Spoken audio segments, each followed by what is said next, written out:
What's up, YouTube world? It's your boy J Dub, the #1 comment on YouTube, and I'm back with another video. Today I'll be reviewing Love and Marriage Huntsville, BDE, Big Depression Energy. And before I get started, for those that are new to my channel, I do overviews of the episodes, and I don't get every scene, but I get to different scenes that stick out to me. And of course, as the #1 commenter, I enjoy y'all getting down in the comments and we can discuss what happens. There may be some things I missed, some things you want to point out. I definitely enjoy hearing everybody's feedback. We have fun. We hear different perspectives and even learn. So again, that's why I started the YouTube channel, to get down in the comments, because I am the #1 commenter. So we go into, we see the guys, they're still in Vegas, but they're kind of wrapping up the trip. And the guys, with the exception of Loose Lip Lewis, they're having a steak lunch. And I'm sure, like, by Lewis not being invited, he's feeling some kind of way about Marceau really calling him out for doing that pillow talk with Tiffany, because it got back to everybody in the group. So everybody else is actually packing up instead of having lunch. And Kimmy walked in Tisha's room, and she asked it, like, why didn't Marceau participate in the planned vow renewal, and like, did it really bother her? And pretty much Tisha doesn't answer, because that's what she does. She kind of deflects, push down. She's a sweep under the rug kind of wife, and or person. That's what, and she doesn't. But Tisha did say that it kind of bothers her that Marceau isn't really spending the family time. She's been asking for that for years, and that's really been bothering her. And, you know, to me, Kimmy just gives the absolute awful advice. I think Kimmy is turning into a Stepford wife. To me, she was like, to me, the most positive, most genuine, the most real person on here. And it seems like she's starting to drink this Scott's Kool-Aid. You know, that computer chip in the back of her neck is turning to what the ideal Scott wife should be. And she just pretty much tells Tisha that, you know, the great Scott men are always out working and grinding and all of that. So pretty much they have to accept them always being gone, or because they're always doing something.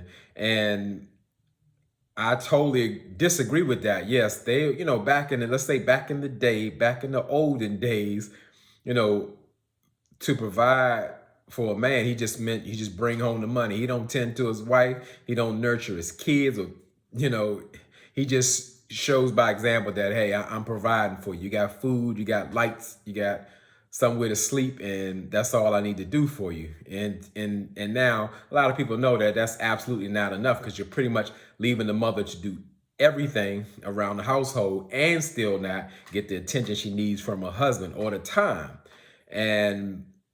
And we go back even like to the last episode where, Marceau was saying like he's doing so many things and he's trying to set up his children to, to pass on that generational wealth, and for them to be able to go to school without worries of money and all that kind of stuff. And in a sense, I know he has a lot on his plate, especially opening up new businesses and all of that. I don't know, I'm not his accountant, but I know some of that is, what do you call it, self-inflicted. Because, I mean, you look, same time they've been moved out their house, to build another house, and then they living in a rental property that they own. So they're in less space, less expenses. And the fact of the matter is, going back before to the last season, Marceau was in a $200,000 car going on a camping trip, which I can tell you, I'm a car person. I personally know that those cars don't go on no type of dirt, grass, or nothing. Those cars are very exclusive. They're so exclusive. The Mercedes SLS, they are so exclusive. They're actually doing something that cars don't do. They're appreciating instead of depreciating.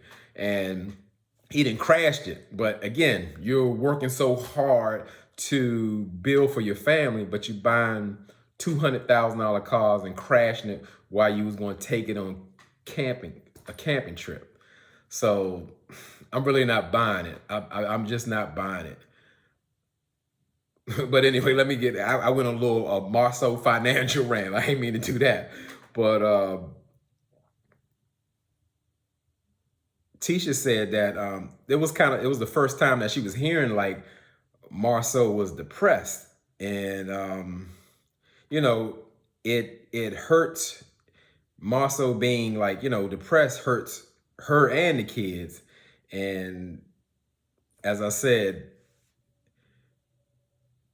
Kimmy just roll with it. Just go with it. We're just here to pick up a piece and we'll support one another. I'm like, instead of making your husband accountable and saying like, find a little balance in there. You're an entrepreneur. We need you here at home. The kids need you at home. They're going to be gone in a few years. Nothing like that, but just deal with it. So we go to Tiffany and Lewis, and they're discussing. Tiffany's telling Lewis that Destiny pulled her to the side to kind of squash the beef, and they suggest they do it like once they get back home and set some kind of date appointment to go out or do something so they can just have a one-on-one. And Tiffany told Lewis she want to make sure Destiny just doesn't have it out for her. Tiffany continues to play the victim. Not that she doesn't agitate Destiny by saying little remarks or little digs at her, but it's just that Destiny's out to get to her. And they've been kind of pushing that narrative, like, because Destiny had a 11th month marriage, or I don't know how many months it was. I get that mixed up with Tiffany and Lewis' marriage, but it was a short marriage, and that Destiny may be lashing out at people, or pretty much like jealous of what their relationship. I mean, and that's just crazy to me. It's like, absolutely, Tiffany doesn't take any accountability for her transparency statements, all the things she say to piss people off and offend them. Okay, so at the steak lunch, Marcel was explaining to the guys that like he feels like he's behind on everything, so he feels need to constantly work. And Maurice explains like he don't think it's depression. He think it's like just like a stress of an entrepreneur, because he feels that way every single day he's been working.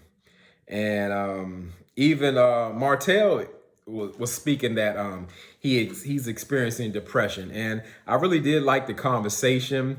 I don't, with Marcel, I never trust his words or motives, because he's known for playing mind games. And I think he thinks everybody's Tisha. But I just like that like they had open dialogue about just mental health.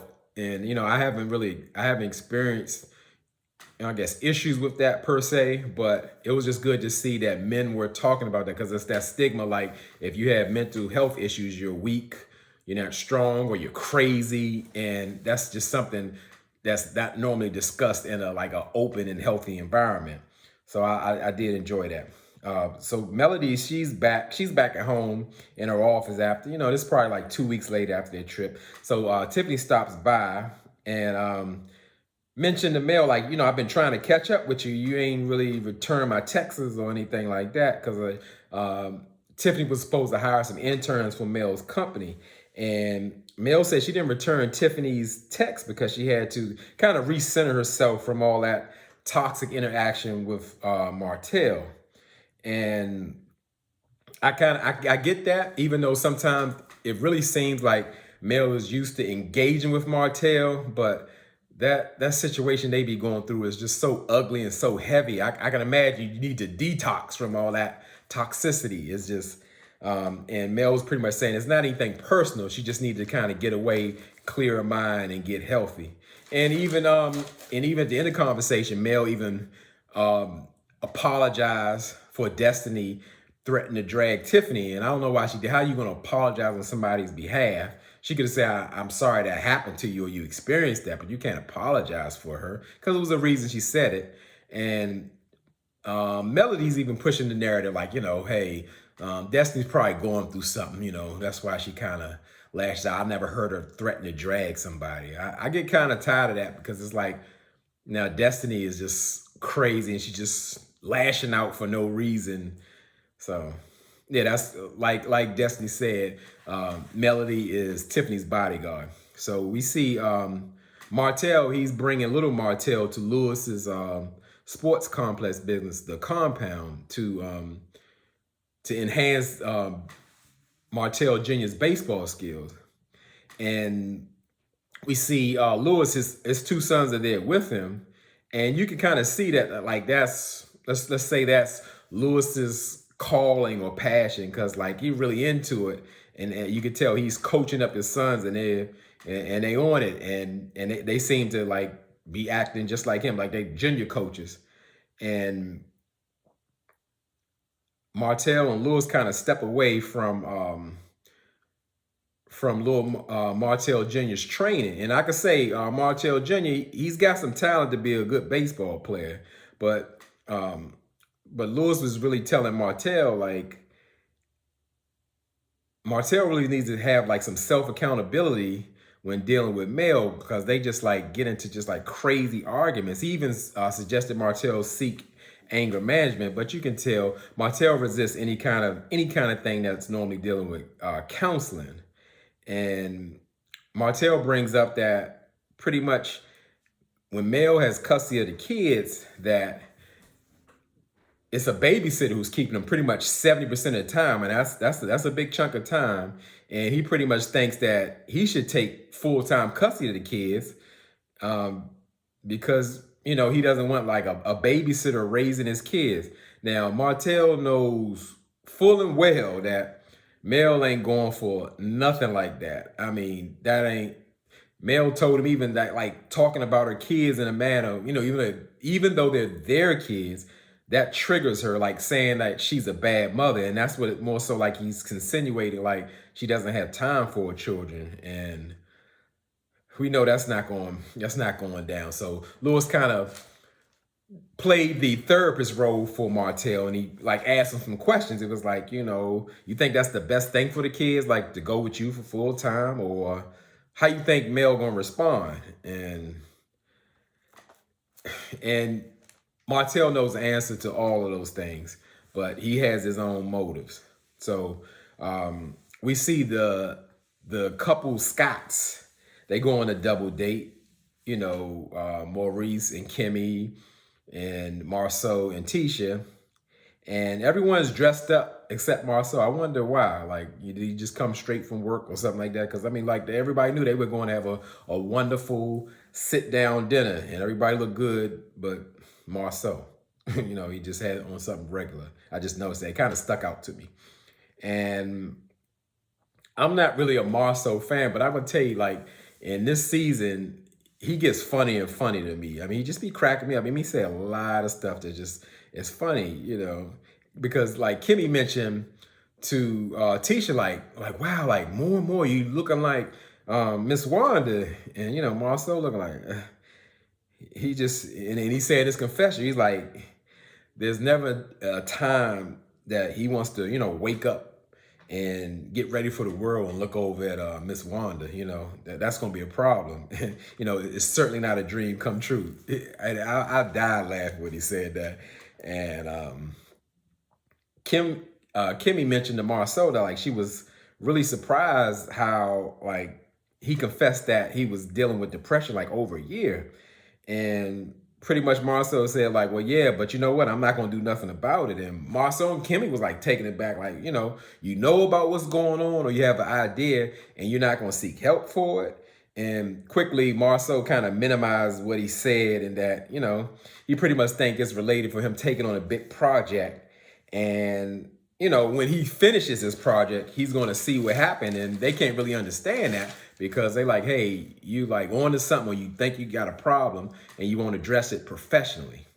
So Tisha, being the supportive wife she is, she asked Marceau, like, hey, what can I do, to help? Before she even finished, he was like, you need to listen. And Tisha was like shocked, like, cause she like all I do is listen to you. And I, from what we see, that's what it appears to do anyway. He's always giving her some advice or fixing her problems or listening to what he thinks. Even when it don't make sense, she's listening, but she's very receptive to Marceau. He got her on a string, he's the puppet master. So I could see how Tisha was shocked that he said that. And pretty much Kimmy had to chime in again because she got to get into depression discussion, and pretty much saying like, well, sometimes when people are depressed and they don't maybe want to talk to their spouse because the spouse might be why they're depressed. And Tisha took that as 100%, like, Kimmy is talking about her. Now, that could be debatable, but I think she was. Again, I personally believe that Kimmy has not gotten over Tisha bringing up that Kyle situation. She was highly bothered by that. And I just think those are shots that were taken. And Tisha was like taking it back, like, well, I thought we were growing closer, me and Kimmy. And now she putting it out like I might be the problem or whatever. But as I said, Kimmy's starting to look very Stepford wife-ish kind of deal. Like she's really bought into the Scott Perfect Wife program.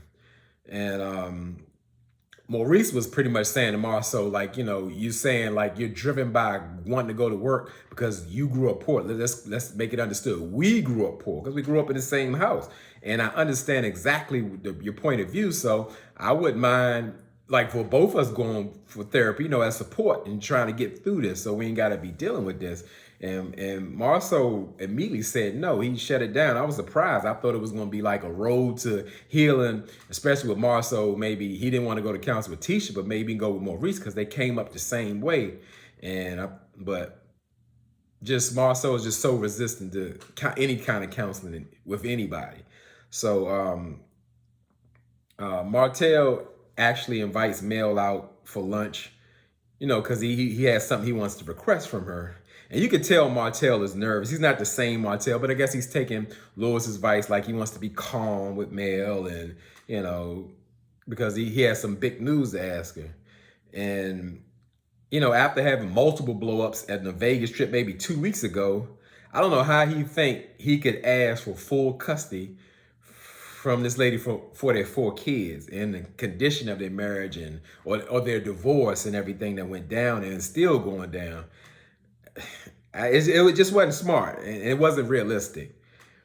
Even though I could see like Mel and Martell still have some kind of thing or energy or connection or going on, because he did mention like, when we were on the vacation trip, I was happy to see you. He's like, oh, you was? And he's like, yeah, can I take it back? That's like a little flirting thing. I don't know if he want to take it back because, the side chick, as Mel would call her, or whatever going on.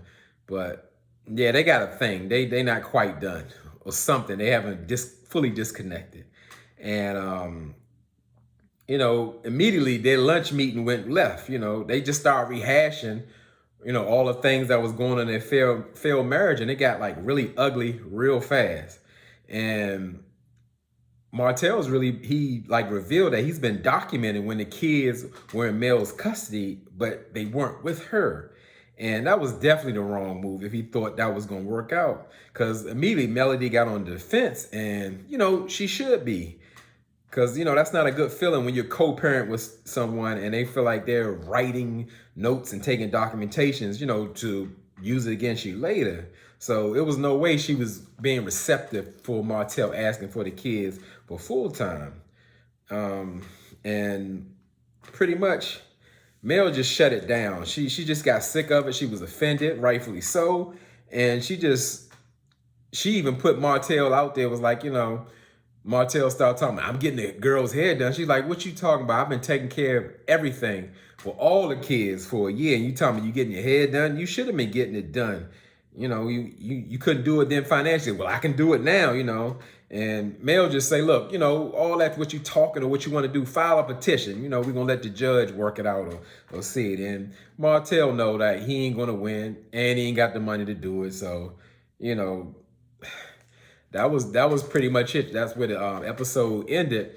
And like the upcoming episode, it looks like it's going to be explosive and exciting. And I can't wait for that, because it even looks like Mel is getting engaged. And, of course, Martell got to set it off for that. And all the stuff going on with Marceau and Tisha, I'm really looking forward to it.